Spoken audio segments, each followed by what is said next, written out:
Bank loan दिलाने के नाम पर सीधे साधे लोगों से लाखों रुपए की धोखाधड़ी करने वाले एक शातिर ठग को सिविल लाइंस थाना पुलिस ने गिरफ्तार कर लिया है। आरोपी कभी खुद को दरोगा तो कभी अधिकारी बताकर लोगों को हड़काता था और भरोसे में लेकर उनसे मोटी रकम ऐंठ लेता था। पुलिस के अनुसार आरोपी अब आधा दर्जन से अधिक लोगों को ठगी का शिकार बना चुका है। मामला सिविल लाइंस थाना क्षेत्र का है, जहां कई पीड़ितों ने पुलिस को तहरीर देकर बताया कि उनसे बैंक लोन दिलाने के नाम पर लाखों रुपए ठग लिए गए हैं। पीड़ितों की शिकायत सुनकर पुलिस भी हैरान रह गई। तहरीर के आधार पर पुलिस ने मुकदमा दर्ज कर जांच शुरू कर दी तो चौंकाने वाला खुलासा सामने आया। पुलिस जांच में सामने आया कि जिगर कॉलोनी निवासी इशरत अली लोगों को आसानी से बैंक लोन दिलाने का झांसा देता था। वह फर्जी दस्तावेज तैयार कर खुद को प्रभावशाली व्यक्ति बताता और लोगों से प्रोसेसिंग फीस, कमीशन व अन्य खर्चों के नाम पर पैसे वसूल लेता था। जब लोन नहीं मिलता तो आरोपी टाल मटोल करता और बाद में संपर्क तोड़ लेता था। पुलिस ने इस शातिर नटवरलाल इरशाद अली को गिरफ्तार कर लिया है। जांच में यह भी सामने आया है कि आरोपी के पास कई फर्जी पहचान पत्र और दस्तावेज हैं, जिनका इस्तेमाल वह ठगी के लिए करता था। आरोपी मूल रूप से थाना बिलारी क्षेत्र के अदलपुर गांव का रहने वाला है। इस मामले में जानकारी देते हुए एसपी सिटी कुमार रणविजय सिंह ने बताया कि इशरत अली ने कई लोगों के साथ बैंक लोन दिलाने के नाम पर धोखाधड़ी की है। 7 लोगों की शिकायत मिलने पर जांच की गई, जिसमें प्रथम दृष्टया धोखाधड़ी की पुष्टि हुई। आरोपी के खिलाफ संबंधित धाराओं में अभियोग पंजीकृत कर उसे जेल भेज दिया गया है। एसपी सिटी ने बताया कि आरोपी के आपराधिक नेटवर्क और अन्य संभावित पीड़ितों की जानकारी जुटाई जा रही है। मामले में और भी सबूत एकत्र किए जा रहे हैं और साक्ष्यों के आधार पर आगे की विविध कार्रवाई की जाएगी। पुलिस ने आम जनता से अपील की है कि किसी भी तरह के लोन या सरकारी काम के लिए अनजान लोगों के झांसे में न आए और संदिग्ध गतिविधि की तुरंत सूचना पुलिस को दे।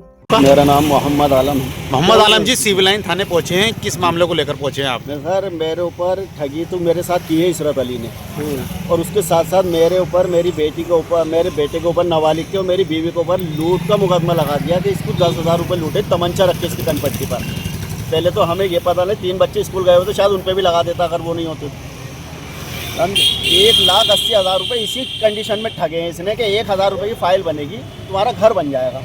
तो बोला हमें पैसे नहीं देने पड़ेंगे इसको सरकार को, बोले देने कुछ नहीं पड़ेंगे, तुम्हारा 5 लाख का लोन हो जाएगा। बात सुनो, तो इशरत अली कौन है, क्या करते हैं? ये इशरत अली दरोगा भी है, एडवोकेट भी है और ये चोर है। अच्छा। और ये गाली इतनी देता है, अपने पैसे मांगने पर भी जान से मारने की भी धमकी देगा और बदतमीजी करेगा। और रिकॉर्डिंग है मेरे पास, मैं अभी आपको सुना सकता हूँ रिकॉर्डिंग। कितने लोगों ने शिकायत दर्ज कराई यहाँ पर थाने में? तो कम से कम 10 लोग होंगे। अच्छा, तो क्या शिकायत है सब लोगों की? यही ठगी के शिकार हैं और फिर प्लस उनके ऊपर मुकदमे हैं। कितने ठगी की गई है सबसे? कम से कम नफीस भाई है 17 लाख रुपए की ठगी हुई, रईस पहलवान है 2,28,000 की ठगी हुई, और तुम्हारे जहीर पहलवान हैं उनके साथ 6.5 लाख की ठगी हुई, जो स्टाम्प पे लिखे हुए हैं, स्टाम्प पे लिख के दे रखा है इसमें सर।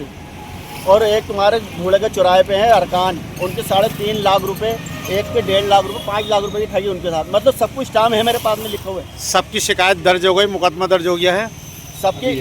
अभी ज्वाइंट अब नहीं पता, इनके साथ में है हम साइम बाबू के। जी। तो अभी पकड़ा गया कोई या नहीं इसमें? हाँ, ये इशरत अली पकड़ा गया, इसके गिरोह को और भी लोग हैं। एक कुछ सर्वे करने के लिए अमित नाम का आदमी आता, तो बोले कि बरेली से आएंगे, जैसा अभी सर ने क्या मांगे पुलिस से आपकी? पुलिस से यही मांगे कि हमें इंसाफ मिले, और ये समाज की वो गंदगी है कि ये बाहर रहेगा तो पता नहीं कितने लोगों को शिकार बनाएगा। ये हमारे साथ में रूम पार्टनर हैं, 2074 में रहते थे, 2023 से हम लोग साथ में रहते थे। तो इन्होंने बोला कि आपने वो बनवाया, क्या नाम है, RTR भरवाए हैं? मैंने बोला नहीं। तो वो क्या होते हैं कि RTR भरवाने से आपका सिविल अच्छा हो जाएगा और आप आगे चल के बिजनेस में काम कर सकते हैं। तो उन्होंने सर कितना खर्चा आएगा? बोला 5,000 आएगा। तो हमने 5,000 रुपये इनको दे दिया। फिर 2-4 दिन बाद बोलते कि एक लोन की स्कीम आई है, उसमें प्रधानमंत्री द्वारा कोई लोन मिल रहा है, आप उसमें अप्लाई कर दीजिए ताकि हम आपको लोन दिलवा देंगे। तो हमने बोला टोटल सर खर्चा कितना आएगा वो मुझे बताओ। तो बोला 1 लाख रुपए आएगा।